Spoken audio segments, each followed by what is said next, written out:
Okay, let's try and unpack this. Imagine you've been out of work for a while, maybe relying on government benefits, to make ends meet. Sure, yeah. A tough situation. And then you finally land a job. Great news, right? You get that first paycheck, look at it, and, well, you realize something genuinely shocking. What's that? You actually have less money now, less disposable income than when you were unemployed. Wow.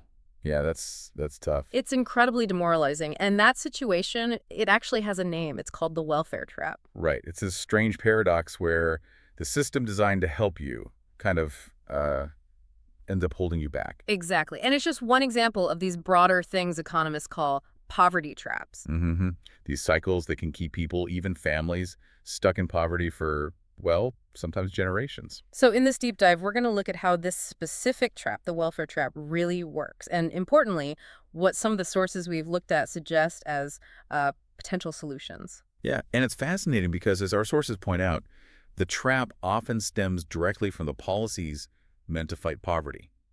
How so? Well, historically, maybe before the 20th century, help often came from private charities, religious groups, that sort of thing. Okay. But now, we mostly have these large government welfare programs, crucial support for housing, food, healthcare. Essential stuff.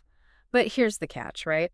This is where the trap mechanism kicks in. Exactly. It's the means testing. Means testing. So your eligibility is tied directly to how much you earn. Right. There are these income thresholds. And the moment you earned even just a little bit over that line, Poof.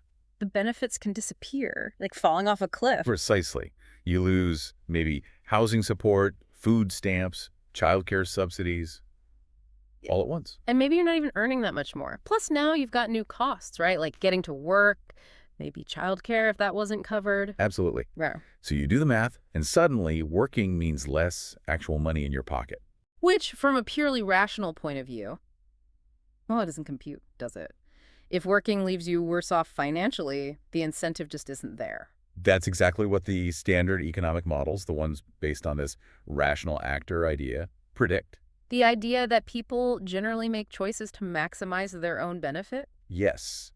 And if the calculation shows working doesn't pay or even costs you, then staying on assistance becomes the perhaps unfortunate but logical choice in that framework. And this isn't just theoretical, it has real world impacts, doesn't it? Fewer people moving into work. Means slower economic activity overall. It can potentially trap more people in poverty or make things harder for others near the edge. So, okay, if that's the problem, this cliff edge effect, how do we fix it? Our sources obviously say just getting rid of all assistance isn't the answer. No, not realistic or humane.